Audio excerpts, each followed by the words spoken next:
Começar sempre brindando. Saúde. Estou aqui, saúde, com muita honra para mim, estar novamente ao lado de Marco Stallone, CEO da Vinífera Import e um dos mestres, traz vinhos de excelente qualidade, promove uma masterclass sempre com a filha, a querida Esmeralda Albuquerque, e também conhecida como Esmeralda Stallone. Mas numa dessas masterclass, logo quando a gente chegou lá na Casa do Comércio, Marco me passou, a gente conversando, eu perguntei a ele sobre a importação. E vou lhe ser sincero, eu não imaginei que fosse tão complicado trazer vinhos da Europa para vender aqui. Marco, obrigado mais uma vez por nos receber. A Vinífera Import, sendo um dos marcos, né, talvez a principal importadora de vinhos italianos hoje, com certeza do Nordeste, uma das principais do Brasil. Conta pra gente aí um pouco da história ali, de como começou a sua paixão por Salvador, sua paixão pelo vinho e como deu início a Vinífera Import, para daqui a pouco a gente falar sobre todo esse processo de importação. Então, primeiro, obrigado pela oportunidade de contar um pouco de história sobre o vinho. Vabbè, a paixão pelo vinho é porque eu venho de uma família que produz vinho da várias gerações no sul da Itália, na Puglia.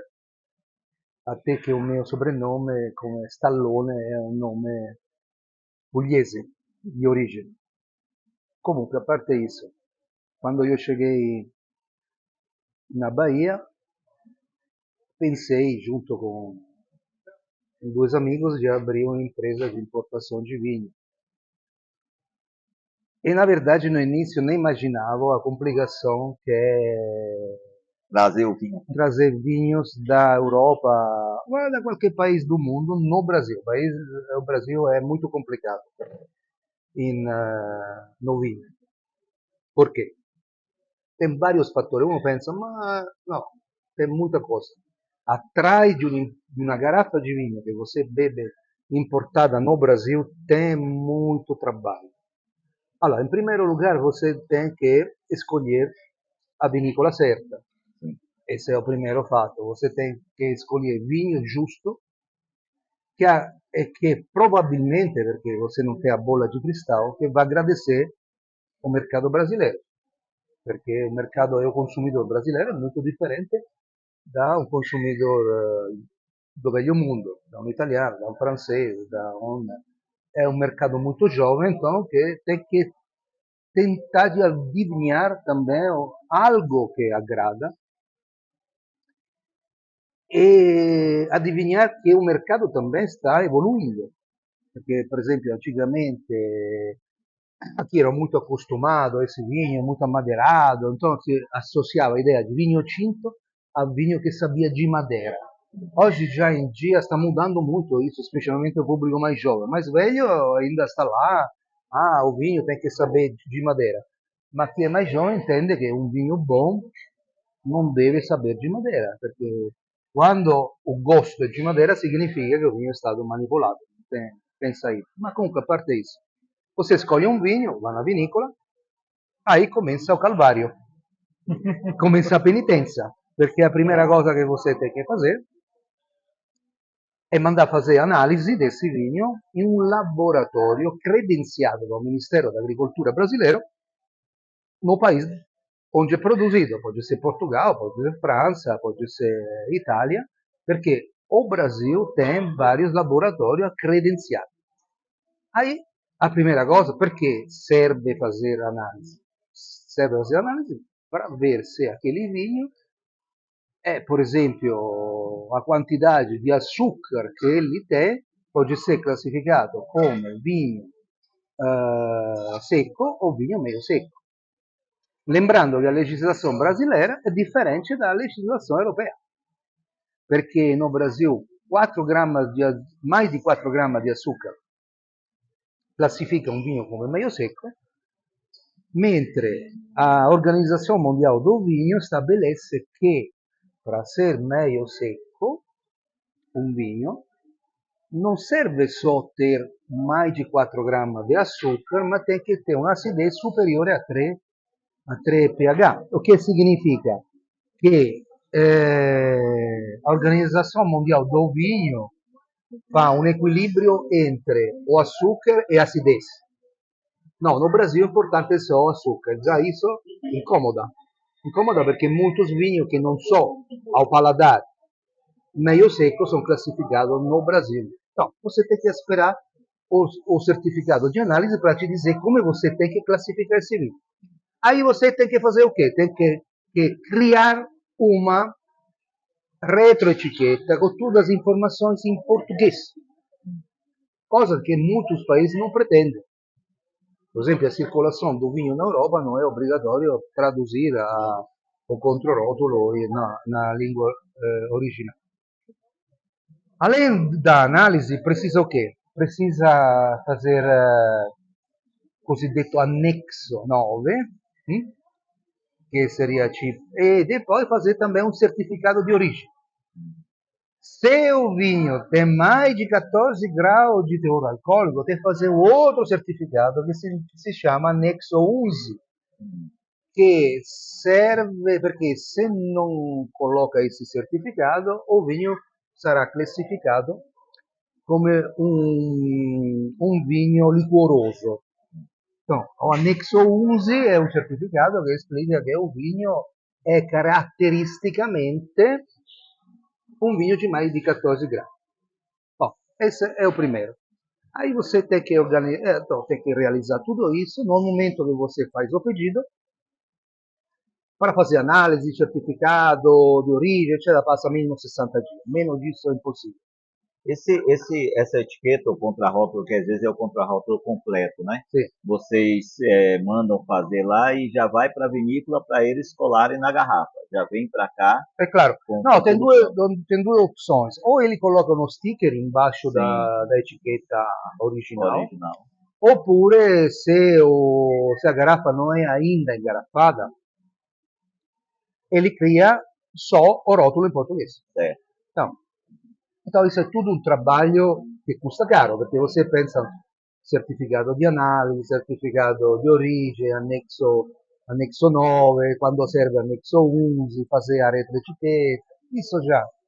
Aí você manda, organiza, fa uma prenotação do container, fa uma cotação das várias companhias que transporta, tem grande, tem a Maersk, MSC, então tem várias. E você carrega o seu vinho em um container. Aí começa a segunda fase da penitência. Porque você... A gente está numa via crucis, né? Tem várias etapas de penitência. O que acontece? A companhia ti dà una previsione di chegada, previsão muito. E no contrato de todas as companhias internacionais, ele te dá uma previsão, mas não tem nenhuma obrigação. Então, ele pode ter até um ano de tempo para te entregar o container. Um ano. Então, o primeiro cuidado que um importador deveria fazer é se preocupar da temperatura que os vinhos vão ficar no container.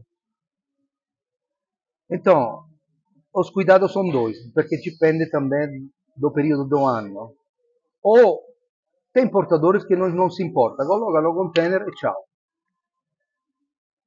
Só que o seu vinho é exposto, pode ser exposto ao frio, pode ser exposto ao calor, e tudo isso pode interferir com o gosto do sabor do vinho quando sai da uma vinícola europeia, mas isso até da Argentina, não é que muda muito, da quando chega aqui.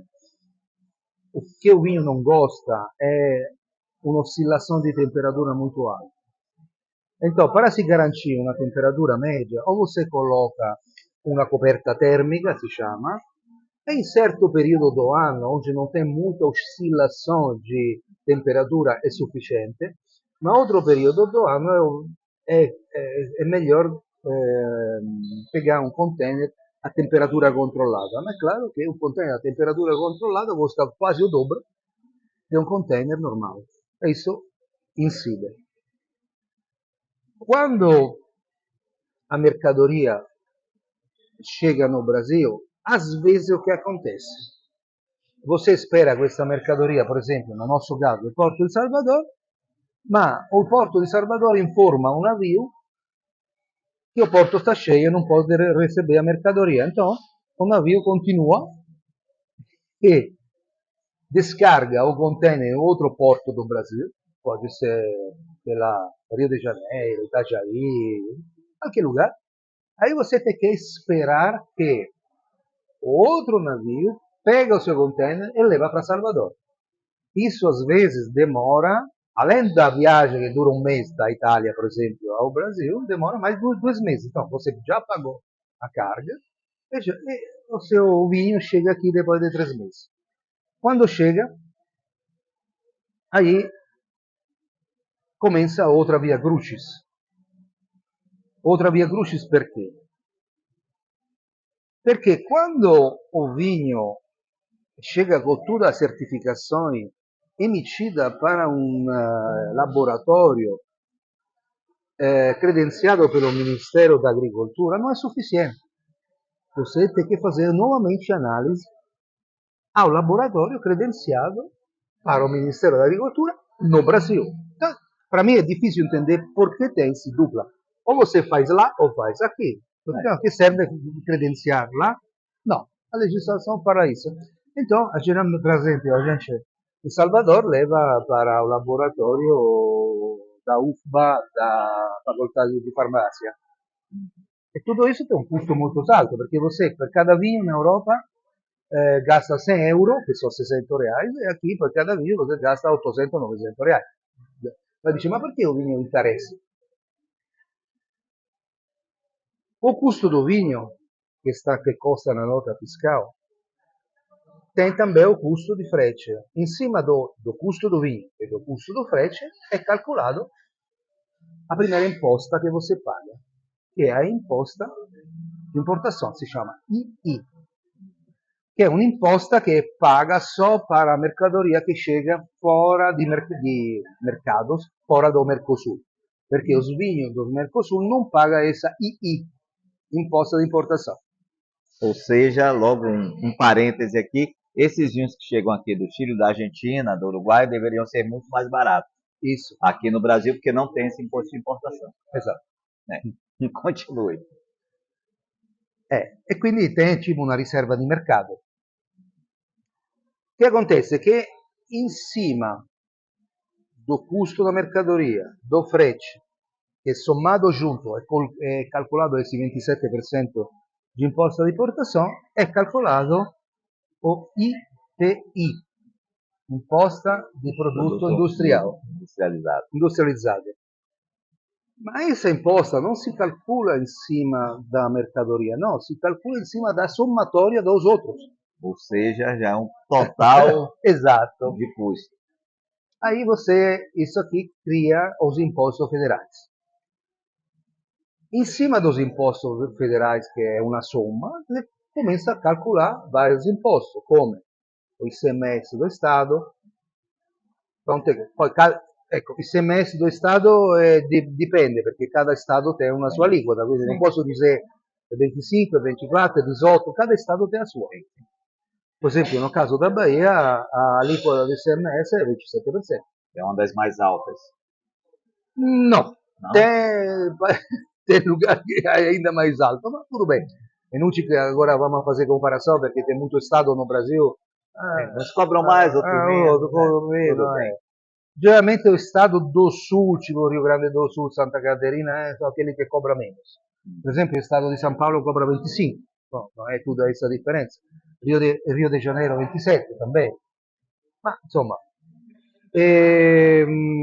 aí você paga ICMS. Depois do ICMS, paga PIS/COFINS, que junto com quase mais 11%. Poi, depois, em cima do PIS/COFINS, però parliamo che cada imposto è calcolato in cima da sommatoria precedente. Aí depois você paga PIS/COFINS, o fundo di pobreza, E in cima di tutto isso tem todas as despesas doganais, no? Tem marina mercante, o custo do transporte do container a tuo emporio, o custo do emporio doganal. No, praticamente isso multiplica o custo do vinho da origem até que multiplica mais ou menos por 3. Ou seja, só para fazer uma conta redonda, se você pagou lá uma garrafa 10 euros, eles vai lhe custar aqui praticamente 30. Sì, ma non custa 30 per il consumidor finale, ma Não, custa 30 per para você. l'importatore. É isso. Espera aí, mas isso depende também da outra coisa, porque você chega, tem tudo certinho, eccetera, mas às vezes você apresenta os documentos, tipo o Ministério da Agricoltura, eccetera, às vezes, não sempre, o Ministério da Agricoltura demora para te responder, porque tem muito trabalho, às vezes chega o container, para lá, e você espera 20 dias, um mês, pá, ele diz, ah, sim, está tudo ok, pode liberar. Aí quando você libera, o container Interaspes emite una nota, manda per outro órgão que se chama o Cefaz. O Cefaz às vezes demora altri 3, 4 dias. Quando Você paga aluguel do espaço do sì, container, lá uma diária? paga tem período, cada 10 dias você paga. É tipo um taxâmetro. É Sim. difícil que você pague um período só de 10 dias, muito difícil. Então, tudo isso. Aí depois você finalmente está tudo ok com a alfândega, está tudo ok con il Ministero dell'Agricoltura, eccetera, finalmente acaba essa penitência, essa via crucis, e você manda um caminhão a retirar a mercadoria. Ma lá também não é, tem uma lista de chegada. Então, às vezes, você tem um caminhão que chega às 7 de manhã, é liberado às 3, 4 da tarde, porque ele está lá o dia todo esperando a fila dos outros caminhões que liberar. Aí chega no galpão, tem que ter uma equipe especializada para desovar o container,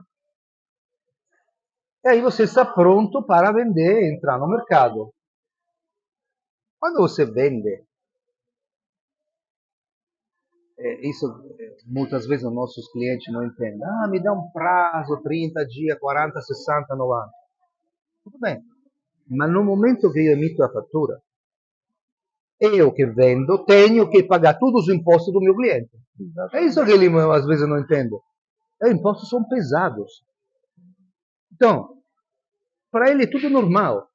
Ah, me fa 30, 60 dias? Sì, ma io tenho que antecipar. Non só tive que antecipar todos os impostos, todo o vinho, cioè, no, tenho que pagar antecipado também os impostos do meu cliente. Rapaz, e lógico, você tem que divulgar esse rótulo que trouxe para esses clientes, tem que fazer a apresentação, tem que ter equipe que vá levar esse produto, né, que Aí você, apresente. bravo, aí você tem que fazer marketing, publicidade, tem que ter representante, fazer evento, masterclass, e isso é outro. Não, E o custo, lógico, também do seu espaço onde você guarda esse vinho. é claro, Galpão, refrigerado, energia. esatto, poi altra cosa, la cosa importante è per mantenere un vino in buone condizioni, non è solo o trasporto a temperatura controllata. Io diciamo mai di temperatura controllata che refrigerata, perché o ideale per mantenere un vino in una condizione salutare è una fascia di 23-24 gradi. 23-24 gradi non è una temperatura per consumire, è una temperatura per conservare. Para conservar. Aí poi, se você quer consumir um vinho, é melhor você, claro, um vinho tinto, uma faixa de 18, 16 graus e um vinho branco na faixa de 9, 10 graus. Mas isso para o consumo é diferente. Isso é quando o ristorante recebe o vinho, coloca em uma adega com esse tipo de temperatura. Ma un importador serio tem o galpão a temperatura controlada na faixa di 24-25 gradi. Infelizmente tem muito que não está nem aí, né? coloca o vinho e E, quando é e, verão a temperatura. né? E a gente sabe, por exemplo, eu conheço lá o depósito da Vinífera Importe, já gravamos, você pode até ir buscar aí esse vídeo. Foi o primeiro que eu fiz com o Marco, foi a primeira pessoa que eu entrevistei nesse ramo, foi o Marco Stallone. Mas a gente sabe que tem os grandes players aí, os supermercados que compram e depois botam nas carretas e vai distribuir pelo estado inteiro. Por exemplo, falando só de Bahia. E aí você sai, vamos dizer, do Porto de Salvador numa carreta, na maioria das vezes, eu acho que não tem temperatura Não controlada, tem. para ir lá em Luiz Eduardo Magalhães, debaixo de um sol, às vezes de 40 graus. É, como fica esse vinho? Olha, a gente para amenizar isso abriu uma parceria com uma empresa que trabalha com venda de queijos. Sim, E para transportar queijo tem que ser refrigerado. tem que ser refrigerado. Ele coloca uma parede, porque também o queijo tem que ser transportado a 4 graus. 4 graus é muito pouco. Però se você coloca internamente uma parede, aquele frescor do lado de 4 graus vai para o outro lado e vai manter a temperatura média de 15-20 graus, da temperatura ideal. Então, porque o grande problema que a gente tem aqui na Bahia é que estamos em um estado muito grande. A gente não. Para um europeu é difícil até entender isso. Cioè, a Bahia tem o mesmo tamanho, anzi, 2 vezes o tamanho da Itália. Imagina. A gente cada semana entrega em Porto Seguro. Porto Seguro, o caminhão demora 2 dias para chegar. Imagina se o caminhão fosse, não tivesse a temperatura refrigerada. Com 800 quilômetros, Come chega o vinho no verão, magari com 40 graus, dentro um. Então, tem que ter esse cuidado. Às vezes eu tenho cliente que reclama perché chega o vinho, ma o vinho está meio molhado. Amigo, está molhado? Perché claro, quando você tira o vinho da geladeira, dà aquele choque, diciamo, entre aspas, choque térmico, perché dà algumas gotas. Ma isso significa che è conservato bene o vinho. Ma isso vai machucar um pouco a etiqueta. Mas você prefere a etiqueta machucada ou prefere ou o vinho machucado? E isso acontece cada Ah, qualquer um de nós pegarmos uma garrafa de vidro, de água da geladeira e deixar em cima da mesa, ele vai suar, vamos dizer assim, vai ter as é, gotículas de água. exato. Mas Então, isso significa que foi conservado bem, não é o contrário. com toda essa via crucis, Marco, e eu escrevi na última matéria da Masterclass, dos vinhos da Sicília, que Marco tem um brilho no olhar quando ele começa a contar a história e começa a falar da história, principalmente da Itália, mas também de Portugal, da França, da Alemanha, da Bahia. Conhece a história da Bahia melhor do que muito baiano, mas também do vinho. Esse brilho no olhar que você tem para falar, inclusive da vinífera também, esse amor que você tem, é o que lhe move para passar por toda essa via crucis de lá da compra na vinícola, que ele vai pessoalmente comprar, até chegar aqui e até aí é o cliente que Marco vende diretamente para restaurantes, ao convencimento do cliente, a pechincha que o cliente faz para prazo, para diminuir preço. O que é que lhe move, Marco? É o que você falou, é a gasolina de tudo isso. Imagina, chegar à minha idade e quando começamos essa empresa tem 7 anos de vida aqui na Bahia. Era perché para ter um estímulo para fazer algo de diferente, não era para ganhar dinheiro, digo a verdade, porque nós somos 3 sócios, que cada um tem o negócio dele. Né? No início começou para paixão mesmo, nosso para importar, beber nosso vinho, aí começamos a vender amigos, a coisa. Aquilo que gosto mais é perché eu vejo cada dia un mercato bellissimo, cioè il consumatore brasileiro è un dos migliori consumatori che esiste nel mondo, ci garanto. Perché? Perché egli è molto curioso tem sede di sapere cosa nuova. Quando você parla con un consumatore europeo, ele acha che sabe tutto. È difficile você convencer ele a No, aqui a mente è molto aperta, è un pubblico molto entusiasta. E isso ti dà un... Poxa, io posso entregare algo de novo che eles sono curiosos di sapere. Então, e uno si sente honrado di tutto isso. Você sente a paixão, entusiasmo do público, che è unico. Cioè, a me, vabbè, a parte che io, Que bacana ouvir isso, né? você sabe che il mio sogno era morar no Brasil. Eu sou Uhum. apaixonado por esse país, eu sou apaixonado especialmente da Bahia. Meu sonho era morar em Salvador. Às vezes eu brigo com vocês brasileiros que fica sempre reclamando. Eu digo, mas que reclame que é isso aqui? Claro, não é um paraíso, mas paraíso não existe em lugar do mundo. Mas se você coloca tudo na balança, isso, para mim, a olhar da europeu, da italiano, é um paraíso. Você às vezes não dá importância, coisa belíssima, tipo, você tem um clima maravilhoso, eterno verão, cioè io non... voltei agora da Itália, stavo là con l'uva, con un giaccò, con chapéu. Aqui, graças a Deus, está aqui tranquilo. Cioè. Porque isso não tem preço, não tem preço. Para quem é acostumado a viver no frio, não tem preço. Por exemplo, E isso é muito bacana, porque a gente frequentemente vê pessoas que vêm de fora, até mesmo de outro estado, e vai para a rede social falar mal porque não foi bem atendido aqui ou ali, e aí já generaliza tudo. E a gente mora numa cidade do Salvador, que pessoas saem do mundo inteiro para conhecer, assim como Florença, na Itália, Roma, enfim, você sai daqui também para ir conhecer. Mas eu ouvi isso de um amigo, o querido Darino Senna, quando ele disse assim, rapaz, a gente tem que ter orgulho em uma cidade que aonde você abre a boca e diz eu sou de Salvador, as pessoas sabem onde é Salvador, sabem que é no Brasil ou na claro, Bahia. Isso é muito bacana. Quando você junta essa paixão que você tem pelo Brasil, pela Bahia e por Salvador, pelo vinho, com a vinífera, que é um negócio também, tem que ser claro. tocado como um negócio. E essa paixão de passar conhecimento, que vamos dizer assim, que é uma. Eu comparo isso àquele professor que está dando uma aula e quando olha para seus alunos, estão todos olhando para ele, prestando atenção. Isso eu acho que para o professor não tem preço.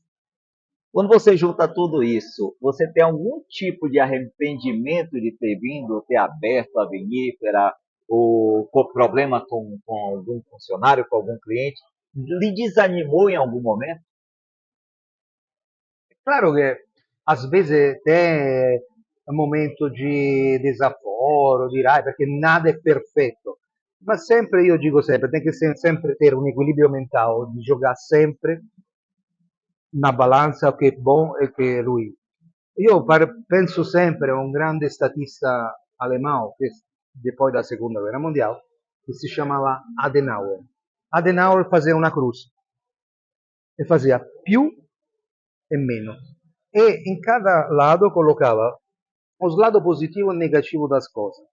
Aí, quando você está com raiva, diz, aí você começa a se calmar, mente fria, e começar a escrever o lado positivo e negativo de tudo.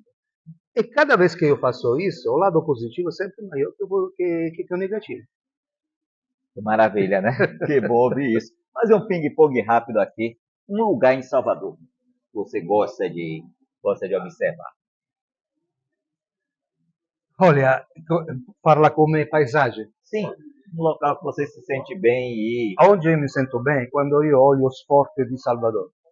Forte Santa Maria, Forte di San Gioco, Forte di San Montserrat, perché mi sento bene. Perché poco sabe che là c'è una mano di un italiano.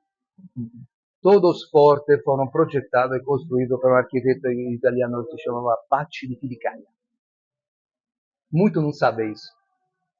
E por que isso? Quando Salvador foi fundada porque foi planejado. Quando Tomé de Souza foi aqui no 1550, foi enviado do rei para criar a primeira capital do Brasil. Qual era o problema? Ele já sabia que o Brasil estava cercado de força contrari a Portugal, come francesi e olandesi. A primeira coisa que se preocuparam é construir fortes marinos, fortes para defender a cidade. Só que Portugal não tinha experiência de fortaleza marina, porque na história dele nunca foi atacada por mar. Qual é o país na época que tinha mais esse tipo de problema de ser sempre atacado por mar? A Itália. A Itália era continuamente atacada a partir do VI, VII século, dos árabes, dos saracenos, do norte da África. Então, criou, no curso do século, uma experiência enorme de defesa marina.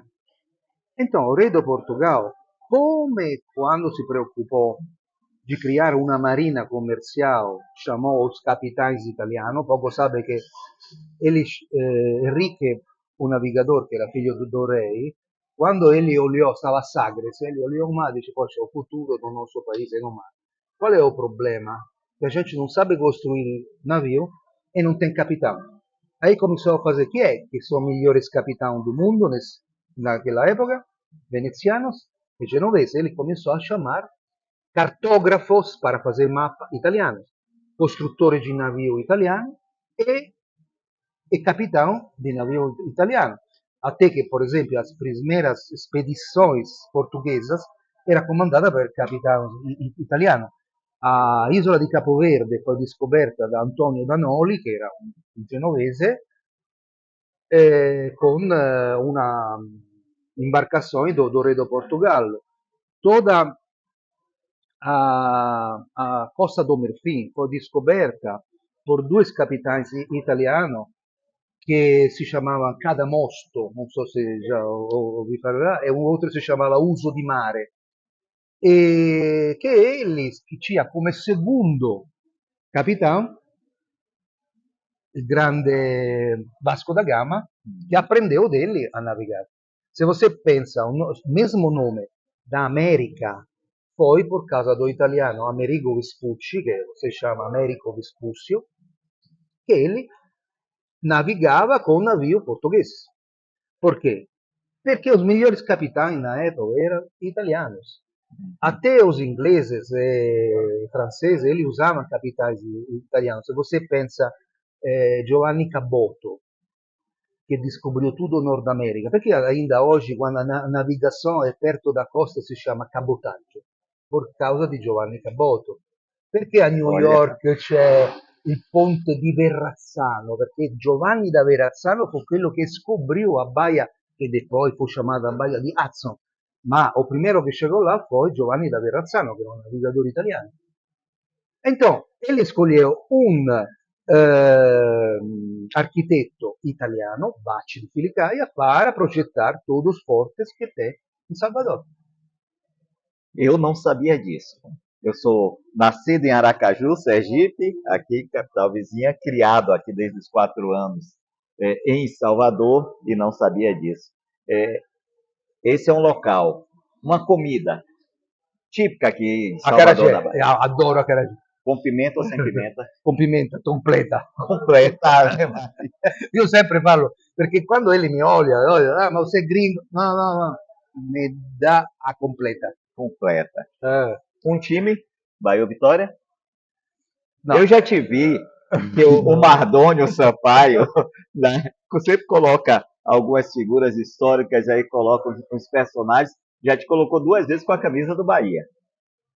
Não, mas foi a escolha dele. Não... A escolha dele. Olha, io sou di Roma, sou torcedor da Roma, che foi sempre un time com muitos jogadores brasileiros. In particolare un foi nominato até ottavo re di, sa che Roma ci 7 re di Roma, uno foi nominato ottavo re di Roma, era Paolo Roberto Falcão. Então, io sou da Roma. Elegantíssimo. Foi inclusive treinador aqui do Bahia. Però nós tivemos muitos jogadores brasileiros, muito que ficaram para nós no coração, tipo Toninho Cerezo. E tinha... Treinou aqui o Vitória. Cafu, também. Que jogou muito tempo da Roma, muitos outros, Zago, não sei se você lembra. Sim. Então, alguma preferência musical em termos de artista brasileiro? Olha, io sempre fui appassionato da musica baiana. nos anos 90, ero muito apaixonado de Araqueto, Que Olodum. maravilha, que maravilha. É por isso que ele gosta do sorte, do centro histórico. No, ma io gostavo sempre, io quando frequentavo, che ainda non moravo qui, eccetera, io, per me a festa da Benza, che Sim, era cada terça-feira, poi vabbè, terça-feira. a primeira terça-feira do mese era Era terça-feira da bênção lá no io Peru. non perdia mai. No. Poi na época c'era sempre a musica do Solodum lá na praça. Agora hoje em dia não tem mais, mas na época não perdia um. Uma mulher baiana, eu acho que eu sei quem você vai dizer. A esposa é baiana, né? No, a mia sposa è brasileira, ma non è Ah, baiana, não é no. baiana, não. No, Pensei que era la mia baiana. sposa è dello Spirito Santo. È Ah, é brasileira, uma ma del Spirito capixaba. Santo. É uma Capixaba. capixaba baiana aqui já. Ma, Então, pronto. ma ela, A diferença lá é a muqueca lá, que é com io extrato de tomate, aqui é com Poi io che amendoim. presentei a Bahia para ela si appassionò e concordò conmigo di morare qui. Que maravilha. Algum detalhe daqui da Bahia que você, e de Salvador, pode ser de Salvador, da Bahia, que você queira destacar também? Assim, de sua preferência, de uma dessas coisas que ele fez ficar por aqui. Ma io sono appassionato, io sono un amante da storia, quindi tutta la parte storica dessa cidade che você não encontra em outra cidade do Brasil. Vamos falar sério. Tudo aquilo que tem aqui a parte o pelourinho e os fortes, a tradição, eccetera. Poi descobri che essa cidade foi ocupada dos holandeses e foi liberada por os italianos. Isso não sei se sabia disso. Foi liberada por os italianos. Pelos italianos, sim. A história que me contaram na escola foi diferente. No, Inclusive, nós temos o 2 de julho aqui, né, que é a independência da Bahia, foi no, é português, outra coisa. os portugueses. A Bahia foi ocupada para os holandeses. Sim. E che acontece? Che fu occupata nos olandesi no periodo che si chiama no periodo iberico, quando il regno da Spagna ci ha inglobato também il regno di Portogallo. Bahia, que era Salvador de Bahia, capital do Brasil, era stata occupata dos holandeses, tinha que ser liberata. Então, naquele momento, o rei de Espanha, Filippo II, tinha que pegar providência. A única flota, a único exército disponível no momento era o exército di Napoli, che pertenceva à coroa espanhola, perché todas as outras flotas eccetera, era occupata para outras coisas. Então eles fizeram o quê? Mandaram si chiama il principe di Bagnoli, che è enterrato aqui in Salerno, principe di Bagnoli di Napoli, e chegou aqui com 20 navios cheios de soldados de Napoli. Os soldados de Napoli entraram aqui, fizeram a guerra contra os holandeses e conseguiram jogar fora. Eles foram até no Pernambuco e combatteram contra os. O que acontece? Depois ele foi nomeado também governador. Salvador tinha um governador italiano que se chamava Príncipe di Bagnoli. Quando ele decidiu de voltar, começou a chamar todos os napolitanos. Sumiram, estava tudo casado com baianos. Ou seja, veio fica. Então ninguém voltou, ele mesmo ficou aqui, morreu aqui. Ele tem o túmulo dele em uma igreja no Pelourinho. Preciso visitar. Vou buscar. É. Com tudo isso, Salvador, Bahia, Brasil, Itália. Salvador, sua cidade é Roma. Roma. Salvador, Roma. Alguma conexão que faz o Marco amar essas duas cidades? Beh, claro, amor da storia. Uno dice, ma questo non tem nada a ver con os romanos. No, tem tudo a ver con romanos. Muitas pessoas não pensam quanto a civilização romana influiu na civilização portuguesa e brasileira. Se você pensa, todos os termos que se usa aqui, tribunal, prefeitura, são todos termos latinos. Todos. A mesma administração se baseia sua administração romana. Maravilha. Marco, quer acrescentar mais alguma coisa? Eu penso que a gente falou de tudo, não sei se tem alguma curiosidade, eu penso que A única coisa é que a gente está aqui num evento de É, vinho, nessa na cidade maravilhosa, que é Bahia Vinho a Show, Bahia estamos Vinho aqui. Show. Roubei ele lá de dentro para vir aqui no Hotel Vila Galé, agradecer também aqui o hotel. E Salvador não tem nada que endejar a outra grande cidade brasileira. Garanto, um top de cidade. Um brinde a Salvador, um brinde a você, A Marco, você a da Vinífera, e conversar com o Marco é tomar aula o tempo todo. Obrigado, querido.